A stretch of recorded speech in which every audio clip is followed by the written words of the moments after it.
सिर्फ भारतीयों के लिए भूटान जाने पर पासपोर्ट की जरूरत नहीं पड़ती, पर परमिट लेना पड़ता है और भारत के नागरिकों से $250 का प्रवेश शुल्क भी नहीं लिया जाता। भूटान में समलैंगिक संबंध बनाने को जुर्म माना जाता है और इसके लिए 1 साल तक की सजा भी दी जाती है।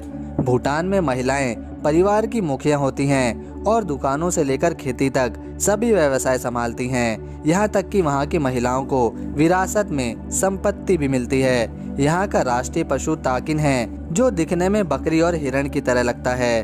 गंगखर उंगसुम्ब भूटान का सबसे ऊंचा पर्वत है और इस पर अभी तक कोई भी नहीं चढ़ पाया। इसकी ऊंचाई 7570 मीटर है। यहाँ के लोगों की मान्यता यह है कि यह काफी पवित्र पर्वत है, इसीलिए 1887 के बाद यहाँ पर किसी को भी जाने की आज़ादी नहीं मिली।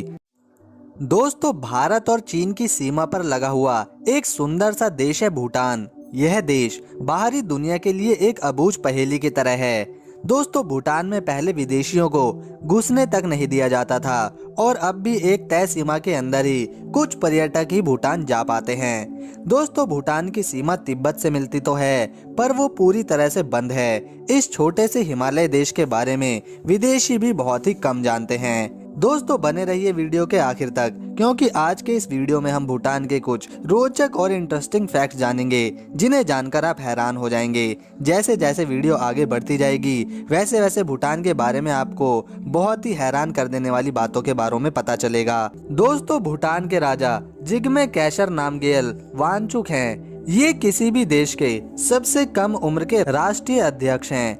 भूटान की राजधानी थिम्पू शहर है, जो भूटान के पश्चिमी केंद्रीय भाग में स्थित है। साथ ही थिम्पू शहर भूटान का सबसे बड़ी सिटी भी है। इस शहर को पहले थिम्बू नाम से जाना जाता था। भूटान का अधिकांश भाग पहाड़ी भूमि पर स्थित है। यहाँ के अधिकतर लोग खेती पर निर्भर करते हैं और यहाँ पर रहने वाले मूल निवासी हमेशा जंगल बढ़ाने की कोशिश में लगे रहते हैं। इनका ये मानना है कि धरती पर 60% जंगल होने ही चाहिए। आपको जानकर बहुत ही आश्चर्य होगा कि भूटान ने 1974 तक विदेशियों के घुसने पर पाबंदी लगा रखी थी। 1979 के अंत में पहली बार विदेशी पर्यटकों को यहाँ घूमने की आज़ादी मिली, वो भी आमंत्रण मिलने के बाद।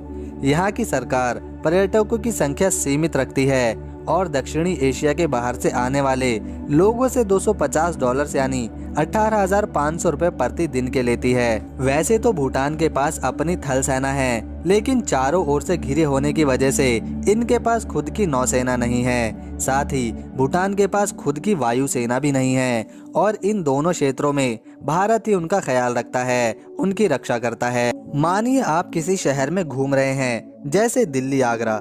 अगर आपको दिल्ली की सड़कों पर रेड लाइट ना मिले तो आप चौंक जाएंगे, साथ ही गाड़ी चला पाना भी मुश्किल हो जाएगा। पर भूटान की राजधानी थिम्पू में ट्रैफिक लाइट्स के बदले ट्रैफिक ऑफिसर्स या केवल ट्रैफिक पुलिस होती है। कुछ साल पहले यहाँ की सरकार ने सड़कों पर ट्रैफिक लाइट्स लगवाई भी थी, पर स्थानीय लोगों ने इसका विरोध कर इन्हें हटवा दी। भूटान की लगभग 70% आबादी युवा आबादी बेरोजगार है और जीडीपी के मुताबिक यह दुनिया के सबसे गरीब देशों में गिना जाता है। भूटान एकमात्र कार्बन निगेटिव देश है, जिसका अर्थ है ये जितना कार्बन डाइऑक्साइड का उत्पाद करता है, उससे अधिक कार्बन डाइऑक्साइड को अवशोषित करता है। और ऐसा होता है यहाँ पर पेड़ों की संख्या बहुत ज्यादा होने के कारण। दोस्तों, आपने बिल्कुल सही सुना, भूटान ने साल 2001 से पहले टीवी रखने और इंटरनेट चलाने पर प्रतिबंध लगा रखा था। यहाँ एक ही राजशाही और लोकतांत्रिक व्यवस्था है। यहाँ पर पहली बार चुनाव साल 2008 में करवाया गया था।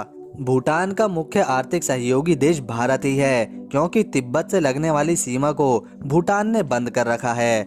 भूटान दुनिया का एक अकेला ऐसा देश है जिसने सन 2004 से तंबाकू पर पूरी तरह से बैन लगा दिया है, पर शराब और ड्रग्स अभी भी परेशानी का सबब बना हुआ है। भूटान में लोगों की खुशी जीडीपी पर हावी है। हाँ दोस्तों, आपने सही सुना, भूटान जीडीपी को आर्थिक वृद्धि और विकास का संकेतक नहीं मानता।